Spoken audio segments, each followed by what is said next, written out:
really enjoyed my wife's message last week. If you didn't get a chance to watch it, there's still time.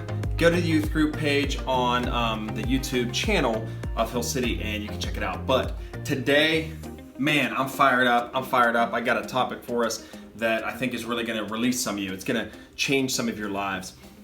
All right, so I teach 6th grade and I run into a lot of social situations, to say the least, like a lot of social situations. And I remember one time that I heard about these things that this girl was being told or was receiving on the playground. And I remember calling her in and I sat down and I said, hey, so-and-so I heard has been like saying this to you and this to you. And there was overheard yesterday that she called you this name. I don't remember the specifics. And I'll never forget what she said. And she said, oh, yeah, well, that's just her. I said, what do you mean that's just her? Well, that's just what she says to me. Sometimes she just has a bad day and she needs to vent and she just kind of loses it on me. And then we're still friends.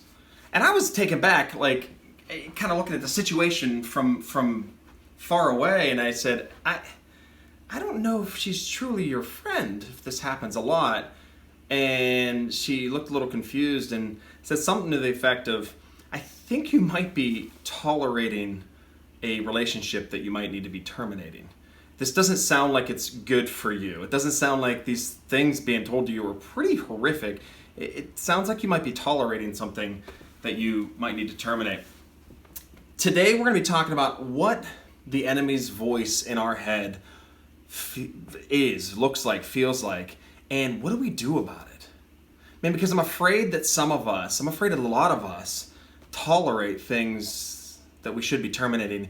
We actually have fears and we have thoughts that kind of tell us what to do in life, and we just let them go. All right, so today I'm going to introduce you to a guy. His name is Benaiah. All right, he's in the Old Testament. He's a bad dude, like in the best way possible. He's a bad dude. He was part of David. If you know David, he was a mighty warrior. He was part of David's top 3. Like in an army, if you make it to the top 30, that's really good. If you make it to the top 3, you must be pretty like awesome. Why did Benaiah make it to the top 3? Well, this is where we pick up in 2 Samuel 23:20 through, it's actually 23:20. Then Benaiah, the son of Jehoiada, the son of a valiant man of Kebzeel, who had done mighty deeds, killed the 2 sons of Ariel of Moab. He also, best verse in the Bible, I think, maybe, he also went down and killed a lion in the middle of a pit on a snowy day. What a weird Bible verse. Like sometimes the Bible just throws things in there. He went down in a pit on a snowy day and killed a lion. And then it goes on to say a bunch of other things that he did, which made him the best guy for David to have at the top of his army. What does that actually mean? This dude chased a lion. No, it's not like he just came across the lion. All right, he's not like, oh, there's a lion. What am I going to do? I guess I'm going to have to fight him. No, he chased a lion into a pit, and then he jumped in the pit, and he killed him. That's crazy. Some of you are like, oh, that's a little too much for me. It's in the Bible, and we're going to talk about it. But like, a confession here. Eric is not jumping in no pit with no lion. Sorry, grammar teachers. No, I'm not even chasing a lion. If I know there's a lion in the woods, I'm not even moving to that area or going to that area. There's no way I am. But why was Benaiah, why is this even mentioned? Well, sometimes in that day, there would be these certain villages, and they would go out for food. They would send young kids with their fathers, and they would go out and they would hunt and they'd grab food and they'd bring it back to the village. Well, sometimes there were lions in the woods. And specific lions would kind of terrorize specific villages. They would roar in the nights. When the people would go out to hunt or go out to eat, they'd hear the roar. They'd huddle back inside and they'd wait to see if they could somehow get around the lion or somehow avoid the lion. And it got to be such a nuisance, sometimes they would have to take care of it. So some scholars would say maybe Benaiah was actually sent as part of a mission to a town to take care of a lion that was terrorizing the people. Man, if your life is a village, do you have a lion sometimes that is terrorizing your town? Do you have things that fight against what you actually want to do? Just like those townspeople would go out and they would go to hunt and they would go to do things and live their daily life, and they'd hear a roar and they would hide back inside. They would huddle together and wait for it to go away. Do you have voices in your life that the enemy has spoken to you that make you want to hide, that make you want to pull back? Do you have certain things sometimes where you go to do it and you hear the roar and it just disrupts it, right? You're having a great day and then anxiety just seems to come out of nowhere, and these thoughts, these crazy thoughts, these crazy low thoughts come. You're living for God and you're doing awesome things, and then something just comes to steal your joy. Something gets messed up.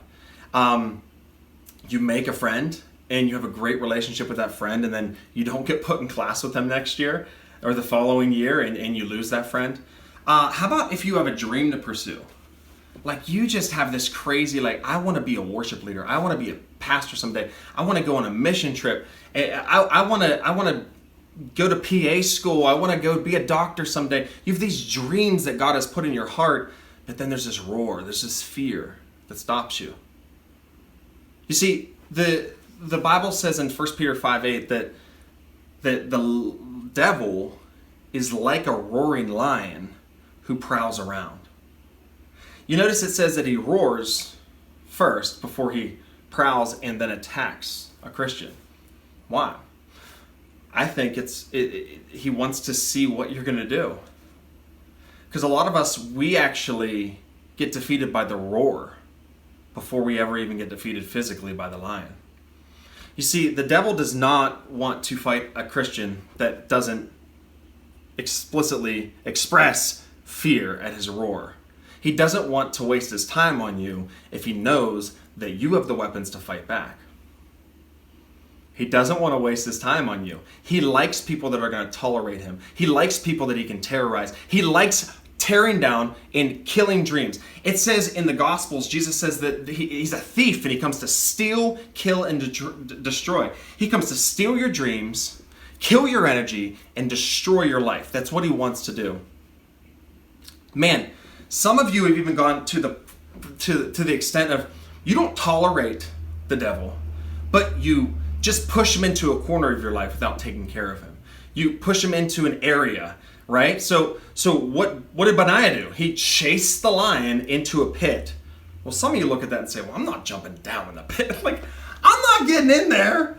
I'm not getting in there. One time I was chasing after a skunk and he went into a corner of a bar. I'm like, I ain't even going over there. I'm not going anywhere near that skunk. I knew where he was, but I wasn't going.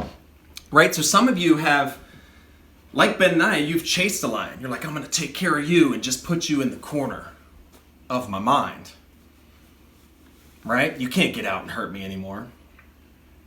But he can still roar. He can still speak.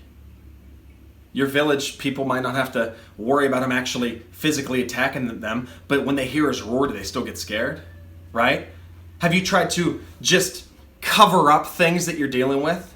And you just push it into a corner and you're like, I don't want to think those things. I want to think those things. I want to think those things. And you don't actually get in the pit and kill it like Benaiah did. Benaiah, his name's Benaiah. I always call him Benaiah. I don't know why. Man, get in the pit. Sometimes the pit is ordained. Sometimes your greatest opportunities are disguised as your biggest problems. Get in the pit. You have to take care of these things. Listen, things are going to come. The enemy wants to speak. The enemy does not want you to live for God fully. He wants you to maybe live for, he doesn't want you to live for God, but he might be okay with you doing certain things, but he doesn't want you chasing your dreams. He doesn't want you battling depression. He doesn't want you battling those thoughts you've always battled. He doesn't want you actually coming against the things, the lies that he's spoken to you, maybe as a kid. He doesn't want that. Man, he wants you to tolerate him. I'm going to say, get in the pit and terminate him. Sometimes our greatest opportunities are disguised as our biggest problems. You see, think of it this way. Jesus calls himself a lion. He's the Lion of Judah. He's a lion. And let me just say, he's the biggest lion around. Ain't nobody messing with that lion. Okay? So if Jesus is the biggest lion and he's on our side, then, man, the devil shouldn't make us afraid of him. He should be afraid of us. You see, you get in that pit with lying, you get in that pit with depression, you get in that pit with anxiety, you get in the pit with fear that's killing your dreams, and you say, whoa, lion, I'm not in a pit with you, you're in a pit with me. Benaiah wasn't scared. He got down in that pit and he said, lion, you're in the pit with me. It's a snowy day and I'm taking care of you once and for all. You will not terrorize this village anymore. Man, I want you to get that. The Bible tells us to wage war against our flesh. The Bible, and some of you don't want to fight. You don't want to fight, and you're like, you know what, I'm okay. I believe in Jesus, and I'm going to go to heaven someday. I'm like, you want to live life to the fullest. The enemy is going to try to steal, kill, and destroy your life. And I'm telling you, you make sure that lion knows that you're a bigger lion. You got a bigger lion on your side. Press in. Exercise the power that is within you. Invite God into the pit with you and say, listen, it's over.